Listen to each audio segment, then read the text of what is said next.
Let's ride. Second ride, Heat 5. The riders he has to work his way past: George Sturgess, who was 5th in Heat 2, goes off the pole. Danny Williams, who was 5th in Heat 3, goes off Gate 2. 6th place in Heat 1, Kevin Kennedy goes off Gate 3. Mark Richardson, who was 7th in Heat 1, off the outside. Harker, Adams, Neville, Potter, Pugh, Horner, Bluff and Mir complete your lineup. Kevin Kennedy it is with the whole shot. George Sturgess seeing off the challenge of Danny Williams around turn 1, and then Mark Richardson has gone too wide off turn 2. So Richardson down to 5th position, battling for 4th against Bailey Harker, who was on the inside of that second row. Rob Mears already through into the top 6, got around the outside of Sky Adams for 6th place by the end of the opening lap. He's now through on Bailey Harker for 5th position. So near every position he makes is a better grid draw for the semi-final stages. Next up is Mark Richardson on the 18. Richardson falls prey. Easy pickings at the moment for Rob Mear. The further he gets through the field, though, in this Heat 5, the tougher it will become. Inside line off turn 2. Great traction for Rob Mear to move through on Danny Williams. That's now 3rd place. And this is a demonstration ride, really, from Rob Mear, cutting his way through from the outside of the back row. Mark Richardson through briefly on Danny Williams. Williams comes back through. Now Richardson recovering the inside line off the second turn. So good racing right the way through the order in Heat number 5. But what about Rob Mear? How much further can he get from 3rd position? A top 2 spot would give him a middle row grid slot for the semi-finals. That could be crucial. Cut back coming off turn 2 here to try and draw alongside George Sturgess now for 2nd place. Rob Mear with just over a lap to go, 6th in 3rd position. He's come through from 12th and last on the grid. He's through on George Sturgess on the inside. He's around the outside of Kevin Kennedy now for the lead coming off turn 2. A virtuoso ride from Rob Mear. The number 500 from the outside of the back row of the grid has made 2 passes in 2 turns on the final lap to take victory in Heat 5.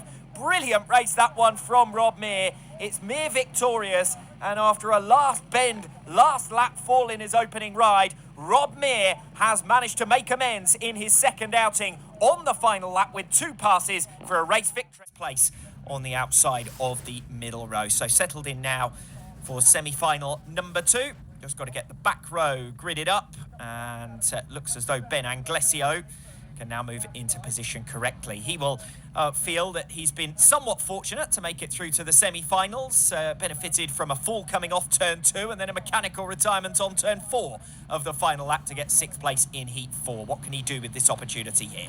Semi-final 2 gets underway, and another flying start from Mike Goodfellow all the way across from the outside. Goodfellow leads, but he's got them all right on his tail, all the big guns of the DTRA.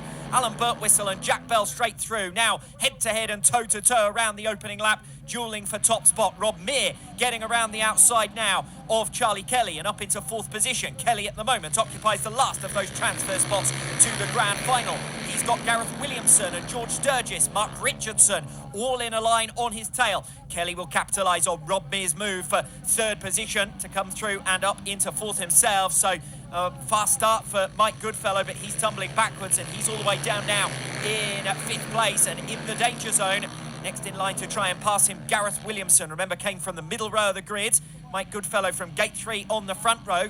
But Gareth Williamson has got a challenge in turn from George Sturgess, and these two really need to get their heads together and get their heads down to try and close in on the top 5 spaces. Otherwise, they're going to meet one another again come the last chance qualifier. Mike Goodfellow looks attainable for the likes of Williamson. And Sturgess, who, remember, has come from the back row of the grid, done well to do so, actually, from the inside of that back row. But as the race goes on, if anything, Mike Goodfellow starting to close on Charlie Kelly. A little bit out of shape there on turns 3 and 4. Gives Kelly a bit of breathing room. Oh, meanwhile, Rob Mears got through on Alan Birtwistle. So Mear around the outside of Alan Birtwistle for 2nd place. And that completes what you would have said was mission impossible for Rob Mear, to get through from the back row of the grid in the eliminators through to the front row of the grid for the grand final. Really has provided the story of today's meeting thus far.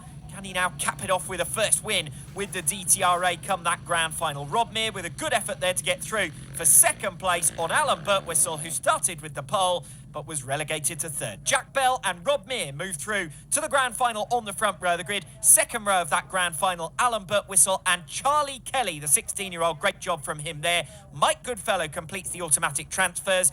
Williamson, Sturgess, Richardson, Gregg, Hunt, McCabe will go again in the LCQ. Ben Anglesio is eliminated from grand final. On the pole, the number 71, Scott Faulkner. He was 6th in semi-final 1. 6th in semi-final 2, the 147, Gareth Williamson, goes alongside him. 7th place in their respective semis, the 585, Danny Williams, and the 55, George Sturgess. And you have to say, Sturgess had some real pace from the back row of the grid in semi-final 2. He's got to be the danger man here. From the middle row of the grid, the 999, Jake Eady, finalist here at Greenfield in the 2022 season finale. Can he make it again? The number 18, Mark Richardson, 8th in the championship last year. It's not been a good start to 2023 for him. Bailey Harker and Tim Gregg, 9th in their semis, complete that middle row. From the back row of the grid, the number 19, Jordan Miller. Big surprise to find him on the back row.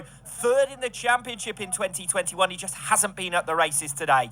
Thomas Hunt alongside him, Terry Pywell and Colin McCabe completing the field. The last chance qualifier. The top 2 move through to today's grand final. And the fastest start is with George Sturgess from the outside. The number 55 has made it all the way across. And the man now with the target on his back is the 71, Scott Faulkner, who sits in 2nd place. They're 3 abreast for 3rd position going into the top turn. Gareth Williamson sticking it out and toughing it out around the outside, now switches to the inside at the start of lap 2 to try and move alongside Scott Faulkner. He's done so, and he's moved him right out to the edge of the track limits there. So Gareth Williamson aggressive on Scott Faulkner, and Mark Richardson tried to follow him through but clipped him and has gone backwards. Thomas Hunt has capitalised. He must have made up 3 or 4 positions there on that top turn. Up now into 4th place is Thomas Hunt, under some pressure from Bailey Harker, from Tim Gregg, backs out of that move down the inside. Mark Richardson now with the run on the outside, trying to recover, but watch Thomas Hunt. The cork in the bottle here is Scott Faulkner, and if any of these riders in the train want to get after the top 2, they've got to get through quickly on Scott Faulkner. Thomas Hunt has done exactly that, around the outside on turns 1 and 2. Can Hunt recover the racing line now and close down Gareth Williamson for 2nd place? Faulkner dropping immediately backwards in 4th position.